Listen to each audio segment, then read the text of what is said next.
Yo, what up? This Deuce. This is our draft coverage show. Today we're going to cover cornerbacks. We're going to cover some guys that could be immediate impacts within day one and early day two. We also have a couple guys for mid round that can provide solid depth, young depth, and can also help out because our cornerback room, is arguably we don't have a number one corner, depending on who you ask. We're going to get into that a little bit.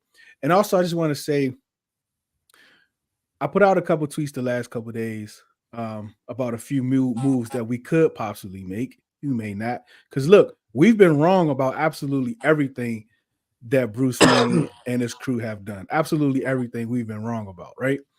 So a couple things I put out was trading 2 seconds for Ayuk, right? Paying him $25 million. Is that an option? I don't know. I doubt it. I don't think so. But the fan base seems like it could go either way. Some say yes, some say no. Also, Cornelius Lucas at left tackle. You know, we heard Dan Quinn say, I'm okay with Lucas and Trent Scott. I don't believe him. Do you believe him? That way, we might not go tackle until the bottom of the third. You have some guys there that you can possibly target. Blake Fisher may be there, and a couple other guys possibly could be there. And then they go, position group for the first 5 picks. We don't know. That's one thing we do know is that we do not know. But on the other side of this, we're going to talk about cornerbacks.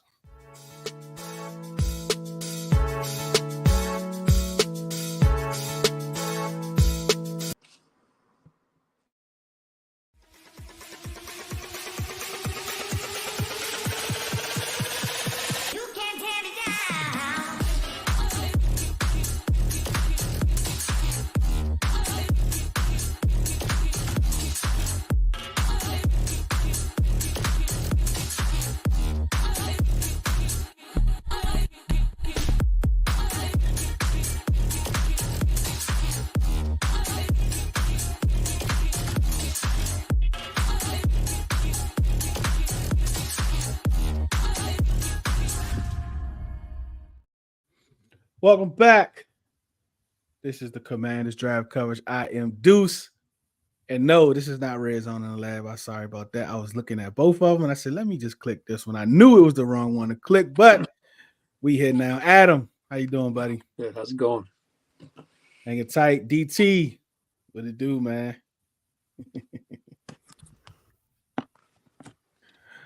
What's up, DT? Can you hear me? On my fault. For the C. Henry. For the C. Henry. That's what I get for showing that chain. Yeah, see? You on your Nino Brown. You on your Nino Brown tonight. How you doing, man? I'm great, man. Good. Nino Brown, baby. So, like, Adam, when we think about everything that's gone on so far with this team, man, ever since the new ownership came in, we've just been wrong about everything. I mean, he brought in a basketball guy to help him find somebody he's going to put in charge of this organization to bring us back from the dirt, the muck and the mire, which a lot of people may have heard today because of Easter Sunday, the muck and the mire they bringing us back from. So, I mean, what's your take so far in all the decisions that they're making, how wrong we are as a fan base? Well, like in the beginning, like you said, using the basketball guys. So it might be a little unconventional, but really what I want to see is letting people do their jobs that are good at their jobs. Like I think, Adam Peters was targeted for a reason. I think it's all going to be on him. I think the owner, from what we heard at the combine, he's been a quiet observer. And I think that's what we need. So, we can talk about ownership all we want, but I think really it's going to all lie on Adam Peters' shoulders because, Quinn, regardless if he's the right coach, these, the coaches they put together are the right guys. It's all about if Peters can make it work. And then after that, it's basically about scouting personnel. So far with free agency, I like what they've done. They haven't locked themselves down to, any long-term deals, any deals that are even 3 years, I'm sure they can get out of those in 2 years, then a lot of 1-year deals. So I think they're setting themselves up where they don't have to start rookies because, everyone says, offensive line and, with the Commanders fans, but, although they're going to do that, the offense, they might not start it right away. So a guy like Lucas could start, the first half of the season. So I think that they've built, a good free agent class with high upside. But again, there's some question marks with some, guys like Chin. I really like him, but can he stay healthy? Biotish, can he handle, some of the bigger guys? We play the Eagles, that defensive line, he, although he is good, he's kind of more designed for that zone scheme rather than the power gap. So, I've been hearing more about this, more people I've been talking to, reaching out to, and it is a little like surprising. I think we're going to be surprised as fans what kind of run game we're going to, people think we might have something kind of like a Kyle Shanahan kind of look. I think, it's going to be mixed up by the sound of it, but I think on defense, what I heard is they're going to be looking to play a lot more press man. So again, we'll talk about the cornerbacks, but that's been a lot of the guys I focus on. I like those long-armed, athletic types, because those are the guys that are really going to, make their bones in press coverage. So far, I like what I see, but this draft, it's pretty big for year one for this staff. Adam, so not Adam, Cal. So I think we have like $40-50 million remaining. I think we spent half, like 40 something so far. There's been some rumors that we could take a lot of that money into next year. What's the game plan? Like, you have outside fan base tell you, they spending no money, blah, blah, blah, blah, blah. And there's guys out there that we can still get, but and there's some guys that we missed out on that we didn't want to pay more than what we value them at. But what do you think the plan is between like this year and next year? The plan is to build a foundation, and I think that they've done a great job so far. A lot of people going into this, if you are not a fan of our show, if you weren't listening to the Burgundy Zone, you were kind of surprised by the offseason moves in terms of free agency. We told you from the get-go, do not expect big free agent moves to come in here, big money moves. That's not what the 49ers and other teams have really been able to build their teams with. It's more so through the draft and growing a farm. And that's what they've essentially done here is I would say one key word to indicate what the offseason is like so far in the plan, it is flexibility, because what they've done in free agency has allowed them to be flexible in the draft. What they've done in free agency has allowed them to be flexible in their cap to the point where they're not putting all of it into now and now spreading it over 3 to 5 years. Like Adam expertly said earlier, what they've done is done 1 to 2 year deals. So it's essentially saying, prove it to me, and then we'll give you a long-term deal. If not, we're going to replenish through the draft. And they've also done this through their draft picks by stockpiling, sending away Sam Howell. They now have 6 picks in the top 100. And so now they're flexible with how they can build their team, because it's not like they're in panic mode at any one of those positions. They can move up if they need to, or they can sit tight. The majority of the fan base think we go quarterback and then tackle. Rather it's at the top of the second or trading back into the first. We've been wrong, DT. Like, what would they do opposite of what we want them to do? Like, what would be a surprise? Well, I hope it ain't no surprise too. I hope you get your quarterback. I hope you get your guy. Don't jinx us. Hey, I'm just saying. But look, I think when it comes to everybody's talking about, hey, getting a tackle wherever it's second round or you trade it back up in the first. I think for me, all that is just you just gotta go with the best player available. Like, I'm cool with whoever moves they make, because I feel like this is a good draft for Adam Peters and his crew to find talent wherever it's in the offensive line, wherever it's wide receiver or a hidden gem like what he has done for the past couple of years for the 49ers, a guy who found Fred Warner, George Kittle. Like, those are players that have become, like Kyle said, a foundation for a successful team and have made plays then and there when it matters the most. So I think for Adam Peters, he's going to do what's best for this organization, is finding the talent for spots wherever it is offensive lineman, wherever it's wide receiver. This is a wide receiver rich draft and an offensive line rich draft. Or it could be a guy that's a defensive end that could wreak havoc on Dan Quinn defense or linebacker. So we don't know what this crew is going to be doing. I like how tight-lipped they are, how kept secret to some of the things they're going to do. We've seen some of the moves this offseason, like Adam said, with the 3-year deals. We've seen addressing defense mostly, and we expect the offense. We don't even know what the offense is going to look like. I think this is the biggest mystery. And Deuce, you know me, I'm still trying to figure out with Cliff Kingsbury and this thing. It's going to be interesting to see how Adam Peters in his first night of the draft on day 1 to 3, how he's going to build his team. Yeah, man. I mean, they told us these press conference clips say, look, don't attach that air raid to me. That's not who I am. Joe Witt say, don't think you're going to see what you saw last year. That's not who we are. We will have a commander's defense, a commander's offense. So we don't know, man. Like it's like as fans, you like, man, come on, man. Like you got to give us something. We just not used to this. We have absolutely nothing. No information, no skin. We all looking at these players trying to just see like when you think about Quinn, press man, single high safety, smaller guys in the box. That's what we think about. They might come out here and draft all dudes 6'6" and over. Like we just don't know. What's up, Gus? Go to the comments. We're gonna get into some cornerbacks. What's up? No way they trade 2-2s for Ayuk. I'd rather trade for Adon Mitchell. Yeah, I don't think they're gonna trade those 2-2s. Then that was just a question to throw off for them that I wanted to tweet out. Will you eventually combine all your big boys from the overall big boy and conduct? Well, we kind of did a combination of last Sunday. No, 2 Sundays. Was it last Sunday or 2 Sundays ago? I think it was last Sunday. We did our first mark war room. So go back, check that out, Gus. But that's a good idea, kind of combine our 2 notes. But the more and more we talk, it's like we kind of agree on a whole lot of stuff. It's very rare when we're looking at these players, we have different thoughts about them.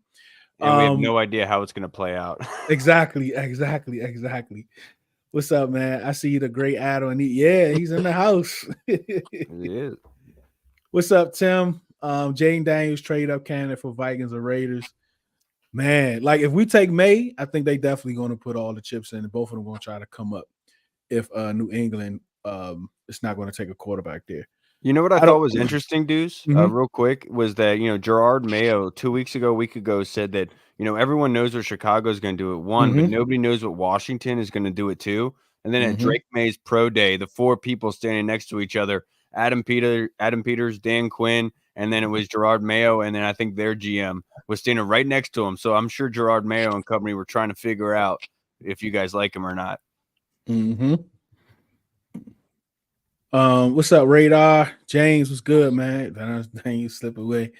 They're building through the draft and filling in the holes via free agency. They filled in a lot of holes. So, Adam, how do you feel about that, though? Like you talked about 1-year deals, a couple young guys that had productive last years that didn't get extended, but they only had 1-year deals. I mean, Shen and Wagner 1-year deals.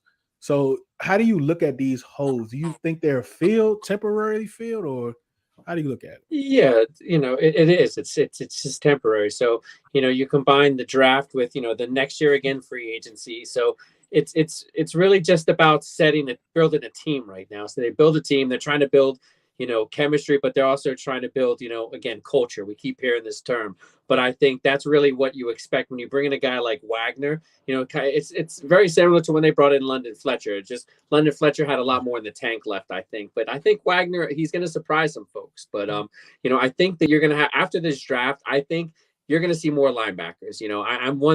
I might be wrong, but I just have this feeling it might be, early, but it might be even late. We'll get a couple, but I really think that, the guys that they have, we're going to see a rotation of guys that come in and out.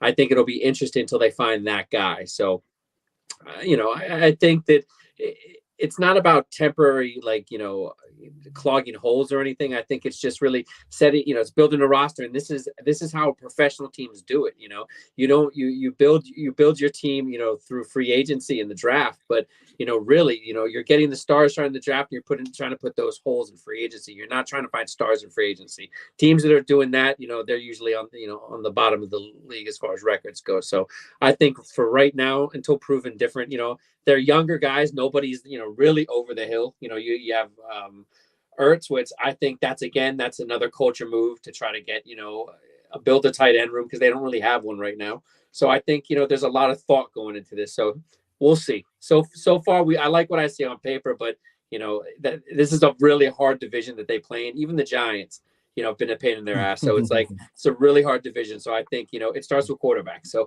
they need to hit on the quarterback. If it's May or Daniels, I'll say this. I keep hearing, if you're a Daniels fan, they put down May, vice versa. Listen, both quarterbacks are good. I've spent so much time watching them. I prefer Daniels. I lean towards Daniels just because I think he offers a little more early on. But, in the end, May's a really good prospect, so I think fans just need to really come to the idea that whichever one they take, they feel that that's the best, person to run their offense. So it starts and ends with the quarterback. I will say this, dude. I've absolutely loved everything that Dan Quinn and Joe Wade have put together on defense. One of the things that we've been preaching for years on our show is basically saying we need a leader on defense because they keep trying to thrust Jamin into that role. Cole Holcomb left, who was kind of sort of that leader, but he still wasn't that sort of type that you needed. And bringing Bobby Wagner in here is sort of London Fletcher-esque, where you're bringing in a Pro Bowl player who's consistently that. And Kind then of Super Bowl. and building a foundation and saying this is what is expected. And that's why in my mind I'm thinking with linebacker, how high is it going to be coveted? Because would you want for Bobby to groom that player? Because you don't know how many years Bobby has left, right? And that's my big thing in all this. That's why this draft season is going to be a lot of fun. We have no idea how it's going to turn out. No idea at all. Look, all y'all is doing over and unders and predicting your the records next year. Like, be easy. Like, relax. Like, we don't have a quarterback. Well, people already doing that, yeah. Like, we don't have 53 players yet. I mean, come on, y'all. Let's do better. Let's do better.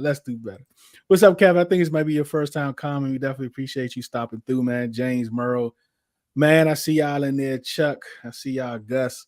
Wagner's only 1 year older. Yep, that's true. I will say this though, true. Last season, like Wagner in pass defense, it was bad. Yeah, I know it was, and I'm not saying that he should. He's obviously older. He's like my age. I'm not saying that's bad.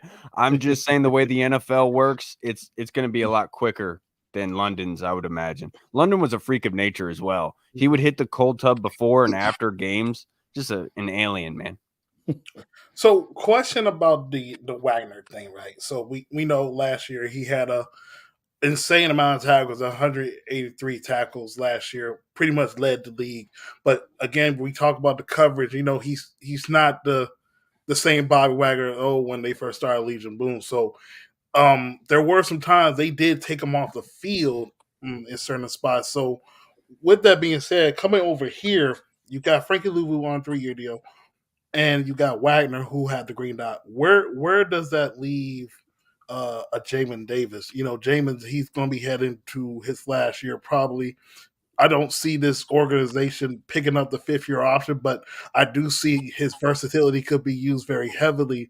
But just trying to find a spot on this new look defense under Joe Witt. Where do you guys think what they could do, where he will be at more likely?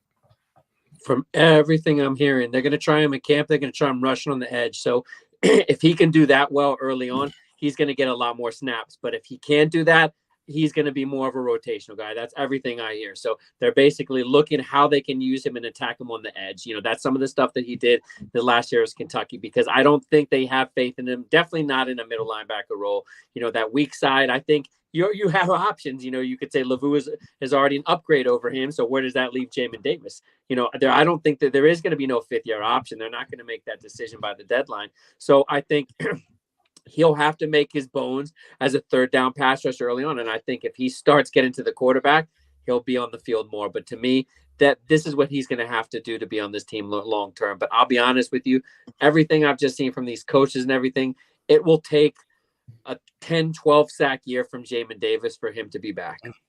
I'm with it. I do agree with that. And I will say this, with Dallas last season, I'm not going to say Jamin is like Micah or even close to productivity level, but when you look at Micah, he was used all over the field. They used in like a Swiss Army knife. And that's what I envision with Jamin Davis, is how they'll be able to move him playing over the guard, playing over the right tackle, left tackle, moving him all over, using his athleticism to be a chess piece in that sense, but also bring in Jeremy Chin. I think there was I think it was Dan Quinn who made a comment recently, said that Jeremy Chin more so like a linebacker, and he offsets what Bobby Wagner doesn't do, right? And doesn't do well. And so that way you could kind of use Jeremy Chin in order to kind of take the pressure off of Bobby Wagner in those scenarios. And i.e. you can have Jamin also in that scenario, but not that much. The funny thing about this, in Jamin's rookie year, we all said, put him on the edge of the line of scrimmage, make his job easier.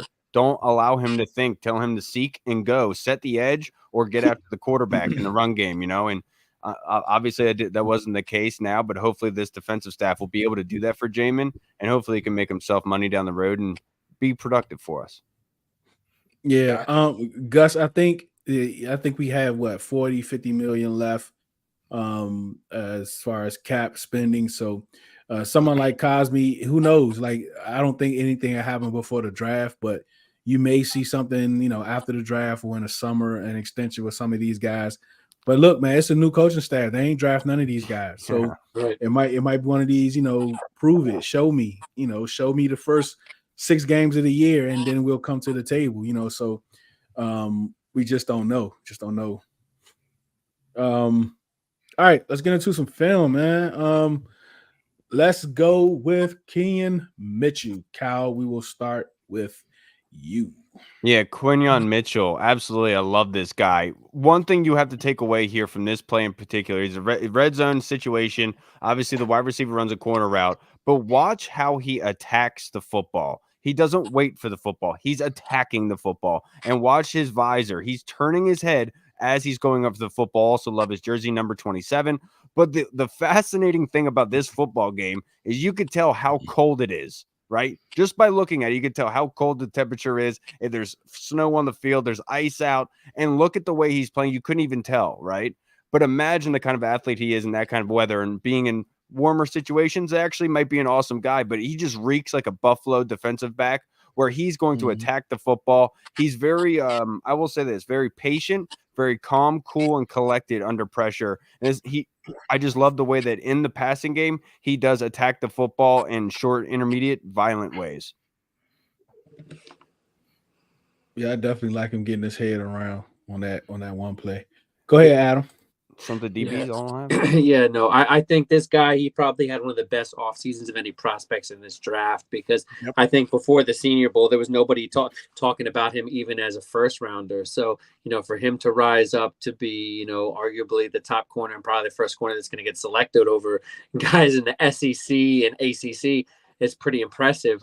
But yeah, you turn on the tape, the quickness. I just like, his in and out, the way he gets out of his breaks, his back pedal is just really fluid. I like how he attacks the ball. He's viewed more as a zone corner, but I see nothing on film that shows me that he's going to get pushed around. Very strong. I think it was 21 reps at the bench press. So he's definitely got the strength. Not extremely long. I don't have the numbers in front of me, but definitely like NFL caliber. 31-inch arms, 4.3 40, a 10.2 broad jump. 4.3 40. Wow. He's big. So Big I was gonna say, another track star, another Florida kid. I think he was on Bruce Feldman's freak list. This kid, I think it gives you an instant upgrade over a defensive backfield, whoever you have on your team right now. I don't know what it is about him. Just everything that I see him do, I don't see enough flaws to think that he's going to be like mediocre or average. I think this kid is probably out of this class going to be one of the probably top 2 or 3 players, the next 5 years. He's that good. So, a guy out of Toledo, you don't see that too often in the NFL, talking this highly this early. But I think, he's a scheme versatile guy. I think, really good ball skills. I think he makes an instant impact wherever he goes. But yeah, he's going to be the first corner off the board. And I think he's going to go a lot earlier than some even expect. I think there could be a surprise team in the top 10 that even pull the trigger on him. The crazy thing is, early in the draft process, Deuce, he was considered a 2nd to 3rd rounder until the Senior Bowl. And then he absolutely exploded, being 6 foot, 195 pounds. I think teams really got to see him. And look, you could see how cold it is out there and just throwing your body around. They love that. In those games. Scouts love that. Yep. People think it doesn't matter, but it's a lot of conversation. It's becoming more and more because for some reason there's a lot of NFL guys that are from these southern states that they do struggle in the cold weather. Their numbers go down, their productivity goes down. So it's something that scouts are really having putting a bigger emphasis on these days. DT? Yeah, so Quinyon Mitchell from Toledo. The first thing that jumps off about him is his aggressive play style and his top shelf ball skill. And I feel like that a lot of people kind of disrespect his ball skills to an extent the fact that they still try to test this area. And Yep. one instance I see, he played against Ohio State against Marvin Harrison Jr. Now, of course, Marvin Harrison is a freak, but the fact that, to me, he still held his own against a top elite of talent shows you what he can do at the NFL level. Yeah, like what, 68 yards or something like that? I believe it was 6 catches, 122. But you see some of the challenges that he provided, the closing ball skills, keeping the windows tight for quarterbacks, and CJ Stroud had to make a very difficult throw and catch to against a Quinyon Mitchell in the red zone. But this kid got all the making to be your best corner on your team, and I think for any NFL organization, they need to pound the table for this guy. Like, do you see what I mean by being calm, cool, and collected in these reps, where it doesn't seem like he's panicking at all? It's just everything is in front of him, and he's going to work. Yep, I like him. Yeah, and like you guys say, he really attacks the football. My goodness, aggressively. Man, I love it. All right, next up, I want to talk about a guy that I like. I want to go straight to the guy that I like. Which I think is possibly going to be there at the top of the second. We can start with DT is TJ Tampa. I really like this kid. Oh yeah, TJ. Look, this is your prototypical build at the cornerback position in everyday NFL life. 6'2", 200 pounds, 22 years old. Got strength. He has the physicality to press you at the line of scrimmage, and of course, that's what Dan Quinn wants to do in a press cover defense. Very physical. Don't sleep on the fact that just because he played in the Big 12, this guy brings it every Saturday. He has a swagger to himself. You see right here. This guy, he has the ball skills and he's able to play the ball when necessary. I love his trail technique. I feel like this guy can play in any defensive scheme. Now, of course, he's 6'2", so obviously the taller guys are typically going to have problem with those small, shiftier guys like I'll throw a name out there, maybe like a Tyreek Hill of sorts. Obviously, that's Tyreek, but those guys, they'll probably get a little bit of trouble. But one thing I like to say about him, he's battle tested. He's battle tested. I love the physicality, and he's a guy that, look, at 36 or 40, I will pull the trigger. And I know there's some questions about the secondary, especially at the cornerback position. Forbes should be better in the scheme. Quan Martin, St. Juice, we'll see how that goes with him. They signed Michael Davis, but this guy, he could be an instant starter for your defense. Great ball skills. Go ahead, Kyle. I absolutely agree. This was my first cornerback that I kind of scouted and I really loved going into this draft process. When you talk about the Joe Witt, Dan Quinn defense and being the violent, aggressing, going after the football type, TJ Tampa fits the bill. Does he have the top end speed to be able to contend with the elite of the wide receivers? No. But what you saw, and I thought Adam's film breakdown and what he showed were fascinating. Because the one element of TJ's game that highlights there, unless you kind of speak on it, is hard to gauge. But watch what he does in zone. In zone, he's very comfortable. He has that instinct to read what's happening. He sees that corner route coming. He comes from underneath and comes up and catches the football. That one tackle he has at the line of scrimmage where he blows up, I think it was the tight end there. He sees that route developing instinctively and then collapses and charges and delivers a big hit. TJ Tampa is one of the most fascinating players in this draft, being 6'1", 189 pounds or 32 arms. He has the arm length to be able to do it. He has the length, the height to be able to go against the taller guys, and he has the physicality to kind of fit in the run game and in the pass game. I think he's going to be very dependent on where he goes, but TJ Tampa is a guy that I feel very comfortable with, that I think that could be Joe Witt's stamp on this defense, saying this is the start moving forward. But I just don't know how much are we going to invest in corner with having 2 secondary pieces added in the first 2 rounds last season. And that's a big question. It's a big question. But like, man, Kyle was talking about pre-shows that, hey, look, they ain't draft him, right? Like this new regime ain't draft him. And, like it don't seem like they like this roster too much, right? So you never know. And I will say they're this: gonna go. there are a bunch of guys in this draft class that fit the Joe Witt, Dan Quinn mold that we're going to talk about here. But one thing been wanting to, I said to you guys in the group chat, are we kind of overthinking this? Like, because there are a lot of tall corners on this roster already. Could they be possibly looking to get the more speedy man-to-man sort of corner in here to play, that nickel sort of sense? TJ Tampa, Adam. Yeah, no, I mean, I really like him. I looked at him back in December. He was the first corner I looked at. His size really jumped out. Again, I like these former receivers, former basketball players. They really show, not in all cases, but in his case, how he can explode out of his stance. I really like, how he attacks the ball in the air. But again, you see a lot with these, especially these press man guys. They get too handsy. It's pretty consistent, with guys coming out of the college level. But he just seems, Kyle talked about with Mitchell, calm and collected. I see that with Tampa. Solid hitter. Not one of these guys just throwing his shoulders looking for the knockout blow. Technician in that department. But what I like is, solid and run support. So he's not a guy that you're going to have to shy away from on first and second down and, rotate him in and out. But I think he's got a really high ceiling. I think if he went to, one of the bigger SEC schools, we'd probably be hearing a lot more about him. But I think, he's one of my surprises that I think, even though I have him as a second round grade, I would not be surprised to see somebody at the end of the first round take a bite on him. Because I think even though the kid Alabama is really good too, I could definitely see him be in the second corner, depending what which flavors, what you're looking for. He just reads to me like a Ravens type of corner, right? Longer, bigger, Speaking of flavor, Kool-Aid.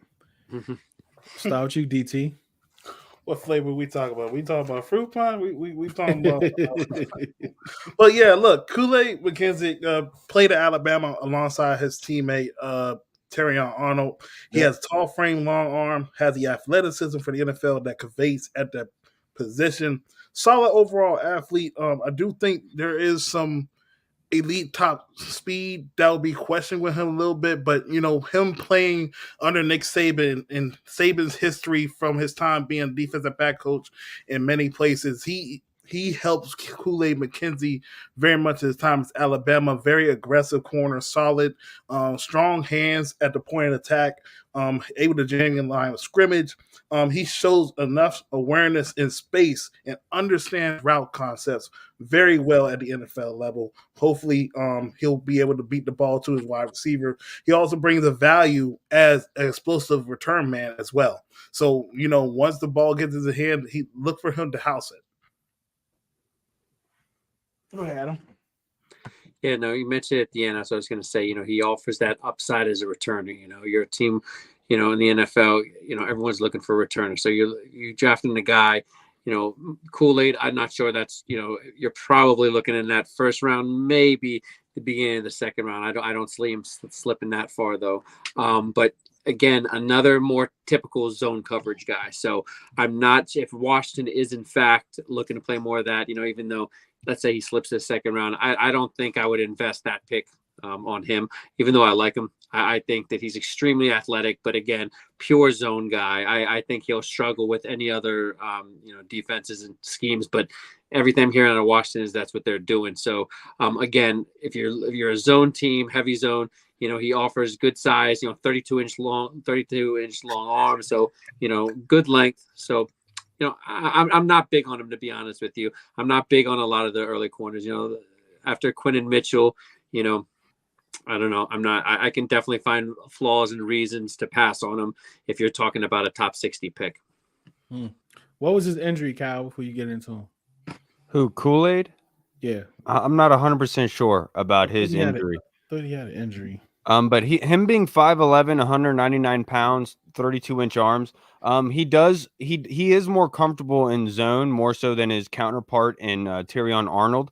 Right. He does sit in that zone pretty well. He comes up and makes tackles fairly well. He's very good at being able to match things and flexible. Well, like with Saban DBs, they're going to be structurally, foundationally correct and how they play everything. They're going to be smart, diligent in what they do, and they're going to tackle well and blow up things close to the line of scrimmage. That's what you get with Kool-Aid McKinstry. With Terrion Arnold, I actually have him ranked third, right behind Kool-Aid. But with Terrion, I think that you're looking at him as more of a nickel kind of slot cornerback, and he's very, very good in being able to play that kind of route. He has a weakness against rub routes. I think all corners do, but he needs freshening up and being able to attack them underneath instead of going over top and being adjusted. That does happen a heck of a whole lot. So I would say that those two guys, honestly, you feel good about that. You could draft and say, I don't have to worry about it. I know that they're going to come out and play. It's just I don't think Washington is in the position to get either one of those guys. Yeah, exactly. Yeah, go ahead, Adam. No, I was going to say the same thing. I just you're not going to see either of them available when they pick, and I think the biggest opportunity would probably be TJ Tampa. Yeah, I would love that. I mean, so DT, anybody can chime in. Is that one of the premier positions that you can see them trading back into the first four? Let's say if one of these guys begin to fall, they get there 23, 24. Do you think they'll make a move? I don't. I think if you see the free agent moves and see what they did, I think tackle has got to be the number one, reason.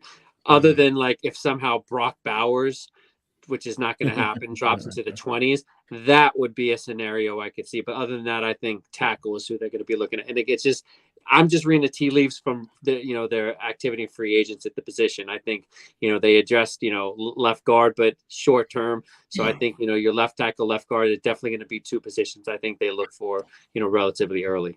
Yeah, and given with what goes on with the quarterbacks, what goes on with the tackles, corner could be one of those positions that falls to you at 36 or 40. So you wouldn't have to mortgage moving up. But also, that being said, if you wouldn't even have to mortgage 36 or 40, in my personal opinion, there's a plethora of guys in this draft class that can offer you what Joe Witt and others want out of their corners. Kyrie Jackson, Cam Hart, Ennis Rakestraw from Missouri, even Cooper DeJuan. Like, I don't even think he's a first-round grade, personally, in my opinion. But I feel like he's a guy you could fit in the slot and you wouldn't have to worry about anymore in this defense. So honestly, I don't think you have to move up for it. Do I think it's a premier position? Absolutely. You always want a number one corner. I think we all are looking at ourselves saying, why don't we have what's his face up in Seattle? This corner that was like 6th round pick. Tariq Woolen. Tariq Woolen. Oh, Woolen, yeah. Yeah, like we're all kicking ourselves saying, why didn't we get that guy, right? And those guys are here, and you just have to be able to put them in a good situation. And I think there's a lot of guys in this draft class that could be that guy for Washington. And I'll say this too. I think with the money that you see Washington has in free agency, although it's unlikely, you just never know with teams after the draft. There could be a corner that a team is looking to dump. They're not looking to extend long term. Washington, I think, is placing themselves in a scenario where they have money, and that could be somewhere a position they'd look to trade for if someone is available. I definitely think that that's a possibility. Because I keep hearing, everyone keeps telling me, like guys, and I know that I did scouting with stuff like that. They're like, don't be surprised if they make a trade either before or during the draft for like a premium position. Yeah, both good points right there. So I definitely probably wouldn't trade up for a corner because I feel like with how the quarterbacks will potentially affect this draft drastically, especially if Minnesota or maybe the Raiders try to trade up and get their guy.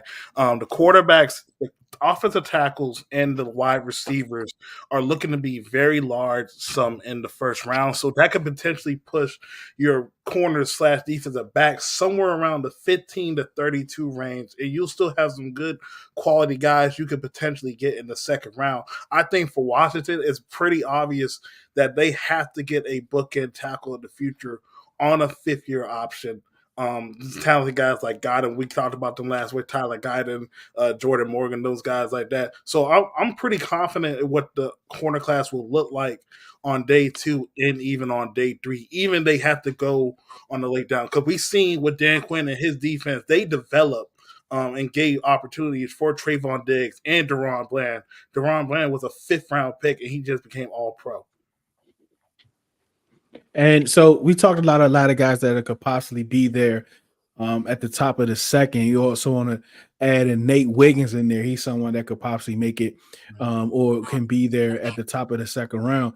But let's look at some guys that can, end of day 2, maybe into day 4. Some guys that you guys have. You have Max Melton on here, Cameron Lannister, Kalen Carson, Cam Hart, Kyrie Jackson. Let's talk a little bit about one of those guys, Kyle, and we kind of go around the room. One guy you did not bring up that guy I like a lot is Ennis Rakestraw. He actually had a groin injury. I think he sat out 4 games this season for Missouri. But there are some games where you go up and you watch him, and he is legitimate corner on the outside. 5'11", 183 pounds, 32-inch arms, ran a 4.5 140, 10-inch broad, but a very physical kind of corner that does very well in coverage that quarterbacks were not targeting and going after. I think that he's somebody who is legit, but Cam Hart is somebody I want you guys to go watch. Watch him going against Marvin Harrison. Go watch him against Marvin Harrison. I'm telling you, and you are going to see an NFL caliber corner. And we're talking about, like, on my list, I'm a nobody. On my list, he's ranked 9th. I'm just saying, like, in that sort of situation with corners, you're in a position to get somebody like that. We're giving that with Joe Witt, where he's 6'3", 202 pounds, with 33-inch arms, Cam Hart is. Adding him with Joe Witt in this defense, with already what you've added on offense, I think that's one hell of a piece that you could add here and do well with, and not including Kyrie Jackson, who's 6'4", 194 pounds, 32-inch arms. So, I mean, there's a plethora of guys here who could fit in with this defense, and I think could be very productive right away. Man, what you think, TT? Maybe that's the corner I was thinking of that had held Marvin to 68 yards. It was one of them guys. Yeah. So. Yeah, Cam Hart is definitely a dog. He also pretty young at the position, kind of transitioned from wide receiver to corner, but he has all the physical traits to play that position. My guy that I've been looking at for the past couple of months has been Kalen Carson out of Wake Forest, 6 foot, 195, 21 years old. Of course, he plays the ACC. My notes are aggressive, physical. He plays the position with competitive and fearless mentality. He has a solid frame and ideal length, giving him the physical tools to back up his playing style. His aggressiveness can be used against him at times, but the one game I saw was playing against guys like Johnny Wilson and Keon Coleman from Florida State. The ability to jam those guys and give them a fight for the yardage and the catches, that's definitely something you want in this Joe Witt defense. You can see him somewhere late second round, probably the third, and probably heading on to the 4th. But this is the guy I like. Also, a guy who has some preseason hype, but kind of fell off of the face of the earth a little bit, probably due to the season. Josh Newton from TCU. I like his skill set as well. I think he can learn to be a little bit more physical, but I think he has that makeup. That's someone that you could probably get and develop him, get some special teams rep, and then learn the defense under Joe Witt. He could be a guy that you can grab somewhere on late day 2 or 3. And he's one of your guys that you sent me, Adam, that could possibly be one of those guys here. Go ahead, Kyle. I sent you that one video in our group chat on Ennis Rakestraw. Oh, let me put that up quick. Just real quick. It's literally only 5 seconds, Adam. I'm sorry. Oh, yeah, there you go. I'll take it too. He's down there at the bottom of the screen, but I want you to notice his hips and his footwork to stay.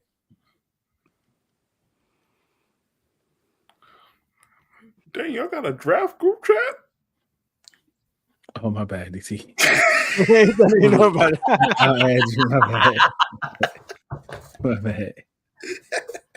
What's his measurables again, Kyle? Ennis, he is 5'11", 183, 32-inch arms, though. 4'5", 140. His arms do look long. Yeah, 10-foot broad. So he's explosive in short spurts. But obviously doesn't lacks the top-end speed. But when you're a cornerback, I know that's something they hamper, but that's why they mmade safeties. His IQ is high, though. His IQ is definitely high. Oh, man. So we had a question in the chat about Forbes. No, I'm not out on Forbes. I believe, he was a playmaker in college. He came here. They switched the defense on him. So why did they draft him? That's a whole different story because we ain't going in the past. We're not going backwards. We stand right where we are. And seeing what Witt was able to do with some guys over in Dallas that wasn't like high sought after guys in a sense. What he was able to do with them, if we can get some pressure up front, and maybe put him in some position to make plays. But to answer your question, no, I'm not out on Forbes. I don't know if anyone else on the panel is out on him. No, not at all. I mean, in college, what he was good is getting his hands on the football and playing comfortable. I've said this many times. What happened to Emmanuel Forbes this season was very head scratching. He just didn't play comfortable like his college self. And if Joe Witten Company could get through to him and be able to get him to play comfortable like he has been, I think they will. I think we'll see a different Emmanuel Forbes. This guy has a lot of energy, Adam. I like him. Why the first highlight's got to be this, man? Come on, bro. Yeah, no. But you're drafting him, it's the understanding that, he's probably limited to the slot. So although I do like him, he's one of those guys that's a value pick. So depending on that late third round, if you haven't gone corner, he's definitely someone you consider. But if you go corner before that, like I said, we've been talking about, I really like the guys who are more like, That's awesome. I think they just fit the mold more of Quinn and what he wants to do. But again, if this guy is available later on, he had one of the best second, halves of the seasons of any cornerback in the nation. I think it was 3 interceptions in the last 2 games. 2 in the national championship, I believe. So, the kid can ball, is an energizer bunny, but yeah, he's gonna have to make his bones getting challenged a lot because, his size in the slot, slot's becoming a premium position now in the NFL. So, you're not playing against the smaller Wes Welkers necessarily anymore. You can have guys in the slot that are 6'4", 6'5". So, he has shown he can hold his own, but he hasn't gone against too many athletic guys like that. So I had him ranked 9th, but I said, you know what? I'm erasing him and I'm putting Cam Hart. Yeah, I'm watching Cam Hart right now too. Not Baltimore kid. Not my neck of the woods. Went to good counsel. He's one that I really like his size. But I'll briefly just touch on Kyrie Jackson. That's another one I'm watching right now. I love these JUCO guys because that's when I got started into film evaluation. Was the HBCU small school, which really led me to the JUCO. This kid went the JUCO route. Was at Alabama, was a numbers game at Alabama, transferred to Oregon, like Kyle mentioned, 6'4", really aggressive, really athletic and, just really active with the ball in the air. That's the kind of corners, opportunistic guys I think Washington needs. And honestly, I will be really surprised, Tampa, Cam Hart, or Jackson, if one of those 3 aren't, selected by Washington, I'll be honest with you, I'll be surprised. I haven't felt like that in the past, but those 3 guys to me definitely fit what I think is the mold for Quinn looking for corners. Kyrie Jackson, he's 6'4", 194 pounds. So the height and the weight both pass. 32 3/4 arms, which passes. That's long enough for no diddy. 4'5", 40, but 11-1 broad jump. Yeah, for Kyrie Jackson. And the one game I want you guys to go watch for him is against Washington and Michael Penix. Not only because of how Kyrie Jackson does, but also because of the throws that Michael Penix is doing. Like Kyrie Jackson is playing very good defense, but Penix drops a dime into the bucket, right into the end zone. And it's one of those you're seeing 2 fighters like haymakers being thrown and seeing somebody being able to come out on. It's a really good game to watch. Yeah, and Kyrie's another press guy. So that's, again, like ever since I heard that comment, I think we really should take that serious, that's the kind of, the mold that they're going to be looking at. And Kool-Aid and Terrion Arnold are both very comfortable with press man. And Terrion Arnold is way more comfortable with it than Kool-Aid is. But that's what Terrion, with being a slot, it would make a lot of sense with those short, shiftier guys to be able to get your hands on them. Right. They said my algorithm was going good until the no Diddy popped up. So I got 2 more guys. Okay, so before you get into those guys, let's kind of rewind a little bit. Let's go back to Cam Hart around the room because I think that's somebody that'll be there if we don't decide to go cornerback with those first few picks. Maybe at 100 if he's there. If they decide to come back in the 4th somehow, he may be there. So let's go around the room again and let's talk about Cam Hart again. Let's start with you, Kyle. Cam Hart, what I really like about him is just the measurables off base being a high floor for him. 6'3", 202, 33 arms, 4'5", 40, and a 10-10 broad. I mean, that is disgusting for the guys of this size. You're talking about the athletes of the NFL, the George Pickens, so to speak. Having somebody like Cam Hart being 6'3", 200 pounds, can't be pushed around like we saw with Emmanuel Forbes last season. So what you're doing with Cam Hart is you're adding size, speed, and the intellect of a Notre Dame kind of corner who not only was able to strap up Marvin Harrison, who I'd be willing to say Marvin Harrison is one of the best route runners in this draft class. And Cam Hart's running toe-to-toe with him. And I'm talking about a deep hitch where sudden steps turn around, Cam Hart's over top. I think Cam Hart is somebody, when you look at him and what he went up against, I think you could project him at the next level, being a productive piece for you and sliding him in there and being the kind of long-term piece that you need on the outside that's going to come up, make a play, be able to go up against the elite and not be scared. Go ahead, Adam. Yeah, ideally, like if you're talking about a guy like Cam Hart, if you can't exactly get him at that like 100 spot, to me, that's somebody that's challenged St. Juice because he's another guy with good length, but I think Hart, he just offers more strength, more versatility. I just think better ball skills. I like, again, Kyle mentioned Marvin Harrison. That's kind of the main game film that sticks out to me.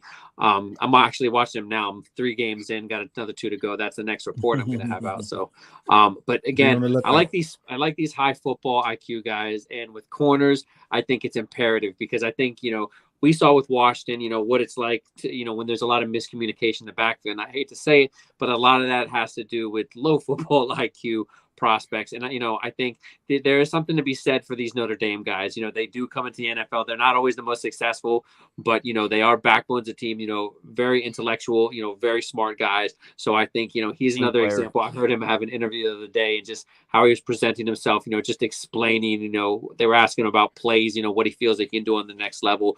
He thinks he can play either zone, press, and I believe him. So, this is the kind of guy you get late in the draft. At that point, like I said, that late 3rd round, if somehow you get back in the 4th, man, that's great value because, you're talking about, St. Juice, former 3rd round.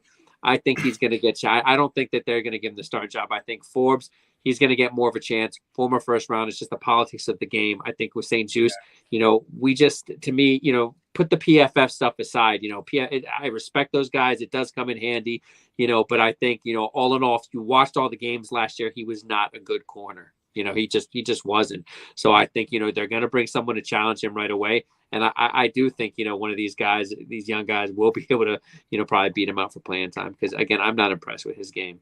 And the one guy that we haven't brought up that's been in a lot of people's top 10s, DT, is Nate Wiggins, 6'1", 173 pounds, 4.28 40, which is absolutely just brutal, 10.7 broad jump. But obviously his weight is the big cog in 173 pounds like we saw with Emmanuel Forbes. I think that's one reason why we haven't brought him up here tonight because we're just thinking, I don't think that's the same route that you can go down. But I included him because the 4.28 40. I mean, you got to. All right, DT, you had a couple guys. Yeah, two more guys I wanted to talk about. One of them is we have already, if I'm not mistaken, had a visit with him. Elijah Jones from Boston College, also 6'2", 184. Now, the one downside I will say with him, he's a little bit older prospect, played 6 years of college, but he played under Jeff Hafley at Boston College. Everybody knows Jeff Hafley was on the staff for the 49ers and was Ohio State defensive coordinator when they had Jeff Okudah and guys like Sean Wade and guys in that defensive backfield. So he has experience in that zone and man press scheme. The height and length immediately stands out once you watch him. Was a very highly productive player over there. So the question will be really, how much can you get out of him if he has already reached his ceiling, right? I think he can come in and be a very good high floor player somewhere like in the 4th round, but he has that experience that, I think Washington will look at. And another guy that I have liked, he's kind of a crazy player when you watch him a little bit, Jarvis Brownlee Jr. from Louisville. Tough physical corner. He got everything you want to do as a cornerback. I just think he needs a little bit of coaching because his aggressive style will get him in trouble with some penalties, pressing guys incorrectly, aligned hand placement. This is a guy that Joe Witt will probably want to put him in his locker room and just try to mold him the best way he can. But I think this is a guy that I will definitely take a risk on and seeing the growth out of him. DT, what do you think of the white boy? Yeah, how do you say it? Hey, look, I like Coop, man. I like Coop. I just think for some reason, stereotypically in the NFL, we see guys like that, and they'll try to, typically move in the nickelback, which I kind of think he'll be more of a nickelback NFL. Aggressive. Them Iowa corners, they're very coached well. They make plays around the football. He's also a return specialist too, so he offers that as well. Where will he go? And I know some people at first said first round, maybe somewhere late, maybe probably like Philly, because I know Philly, they got rid of Andante Maddox. He's no longer, so they don't have a nickelback, and I think that would be a perfect fit for him to go somewhere like that. See, I left him off my list because even though he is at corner, everybody I hear is talking about him at safety. Yeah. Everybody's talking about. I heard that as well. Damn it, Adam! You couldn't let me go first. But I heard he's going to be drafted as a safety. You're absolutely right, Hey, dude. You say this clip. Yeah. No, you're absolutely right. Yeah, because him being at 6 foot, 203 pounds, like all the guys that we've listed here, they're relatively below 200 pounds, right? But Cooper has that size for him, being 6'1" or in 6 foot, 31-inch arms, but didn't do any testing, right? One thing for me, Adam, though, with him is his tackling, because his tackling is not consistent. But he has very, very good hips, and being able to turn with those kind of fade routes, those go routes, he's very good at mimicking those, has the speed to do it. But my big question is, it's not like he's strap city when he's on somebody. Somebody is allowed to catch the football, right? It's not like he's taking everything away. So it's, for me with Cooper, it's almost like he's a master of none, if that makes sense. He does everything pretty good. It's just not elite at something, I would say. That's why safety makes the most sense for him, because everything you described can be covered up with him, playing. And Iowa always has smart guys, to your point. Yep. So Coop has those physical, attractive traits for any defense corner in their dreams. But I think I agree with you. I think it'll be better suit for him to be a little bit more downhill to use his skill sets. Yeah. So before we go, based on what we've seen so far from Adam Peterson, what you guys think that we need these cornerbacks in this draft? It's kind of deep, right? I mean, I don't think it's top heavy, bottom heavy, but you can get some playmakers in there, right? You can feel comfortable with some of these picks within the first couple days and even into day 3. And then based on what we got last year, we got 2 corners in the first and second round. Does this regime look back and say, well, they picked 2, so we can't do it? I don't think they would, but go ahead, Adam. Like, how do you think they'll approach this secondary? They're going to pick who they like. They're not going to look like, how many first rounders, how many they have on the team. They're going to look who they like. And again, I think just looking through free agency, towards the end of the signings, we saw those back-to-back signings of corners. Not saying that these guys are going to be instant impact, but I think that they're building that up with guys they know that, and one of them, was a former first rounder too. So I think that's so I think that's going to give them some leeway, to hopefully get a value guy. I think when you have 2 second rounds and 3 third rounds, that's where you're going to be able to land one of those guys. I really believe it, that they know that they're going to get one of those guys in that range. And we talked about a bunch of them tonight. It was Noah. Noah was the first rounder. Yeah, Noah Bino, Ingo Bino, something like that. Yeah. But Michael Davis, he's played a lot. He has a lot of experience.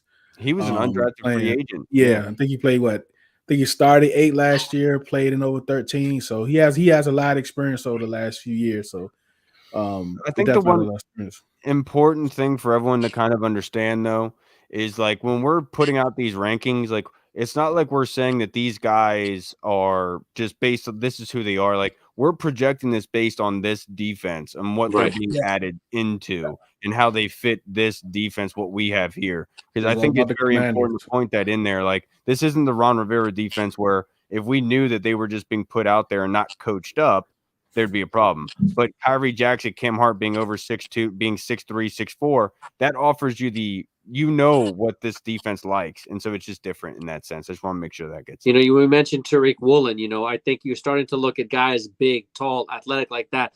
Teams are going to look, and I think the guys we talked to, we might be shocked. Those guys might go early in the second. I think teams have a blueprint of what they want. And as soon as you get out of the first round, Seattle was king for that. Even the first round, you start seeing guys with third, fourth round grades, being selected that early. So, we're talking about it, but again, don't be surprised. People get so used to these draft mock simulators. Oh, they'll be there.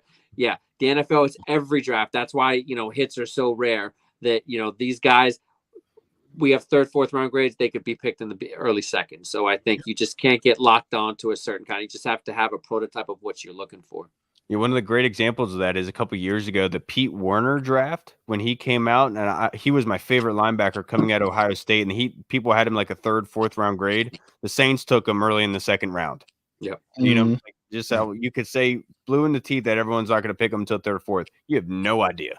No idea. No idea, because you got to think about this. We watch, like, this is the thing when you're looking at these national guys that do these mock drafts, right? They have people that work for them, of course, but they mocking for all 32 NFL teams. They don't specifically look at what our team say. Look, let me go look at the Commanders. See exactly. No, they don't do that. They just mocking the entire 32. Our team, our scouts is specifically focused on us and what we need, right? Like our board or the Commanders board is not going to look like anybody else's board because they don't know specifically what we want and what we're looking for. So when they draft a player, it might seem a reach based on other people's board, but is it a reach on our board? And that's where we will never know. I would be willing, honey. Okay, she's not that close. I would be willing to spend $2,000 to be in that war room on draft night, like one of them nights, just to see how big it is in that war room. Like, I don't need my phone or nothing. I just want to be in there to experience what they do during that whole process. I said, that's a great bit, dude. That's a great bit. That's a great bit, man. Oh man. Oh, huh. Thank you. Did you hear what I just said? Oh, okay. Oh, thanks, man. You sleep with one eye open tonight. All right, man. We about to get out of here. DT, what you got, buddy? Hey, look, y'all catch me on Tuesday for the Command Time podcast. We'll be going and doing our first mock draft for the Washington Commanders. So tune in on Tuesday at 7 o'clock. Kyle. Everybody, you could catch new Burgundy Zone episodes every Sunday, every Thursday night. In the month of April, we start our own mock draft. And so what we do is we do all 32 teams, but we do a rotation between every 4. And so what we'll have is we'll have a guest do one of the slots in the 4. So you'll have pick 1, you'll have pick 5, then you'll have pick 9, and you'll go down in the different teams. And so what we'll have is different guests come on with video submissions, making the pick for that certain team. And then every week we'll adjust which order that is in. So one week a guest could have the third pick or they could have the second pick or whatever going all the way down. So if you'd like to be a part of that, just let us know and reach out. We'll make sure to get you and tell you which draft pick you are and who's available for you. And you can find us at the Burgundy Zone. Adam, what you got, Adam? Yeah, as always, catch me at the burgundyandgoldreport.com. Talked about tonight. I'm doing Cam Hart and Kyrie Jackson back-to-back corners. So I'll have those scouting reports out this week. As always, every Wednesday, 2:30, catch me, Doug McCrae, Draft on Tap. We're going to have a special guest from the Draft Network coming up. We got some, big guys, some heavy hitters, evaluators coming on our show, always talk about the quarterbacks. We always have interesting perspectives. It's never the same. That's what's so interesting about our show and the guests we have. These evaluators might be, somebody likes JJ McCarthy for Washington one week, somebody even likes Bo Nix. So we've heard it all. So, Draft on Tap every Wednesday. But catch all my content reports at the burgundyandgoldreport.com. Catch them on Twitter, the B&G Report. Yeah, and all of these guys is in the description of this podcast. You can find them, you can follow them, subscribe to all of their content. All in the huddle, unless something big happens tomorrow. We're going to take a week off, maybe 2, because we will be going full throttle going into the draft and after. And we might do a little, I don't know. And just a reminder, the Commanders, like OTAs or whatever they call it, is tomorrow. So we might get some information from tomorrow because all the players that's currently on the roster, it's going to report there tomorrow. That's when they check them out for their medicals, how they look, all that jazz. So if somebody looks out of shape, maybe. Albert we'll Hainsworth. get Albert Hainsworth. We'll get all that information tomorrow with those guys that's going to be there because we have a head coach. We get to come a week earlier. And I think it's like one of 5 teams. Everyone that has new head coaches or whatnot. And on Red Zone in the Lab, Tuesday, we're going to have Craig Hoffman. And on Wednesday, we're going to have Ryan Fowler. So please tap in, check us out. Outside of that, we appreciate all the – and the live mock draft is going to be fire this year. We have over 30-something participants. So we're going to have like 3 or 4 leads. I'm still waiting on Kyle to give me an answer. He hasn't given me an answer yet. So I'll put him on the spot. But outside of that, we appreciate you guys for watching. You know, your time is very valuable. For you to spend your time with us, we definitely appreciate it. Remember, do it because you love it, not because it loves you. One beat, one sound, one heart.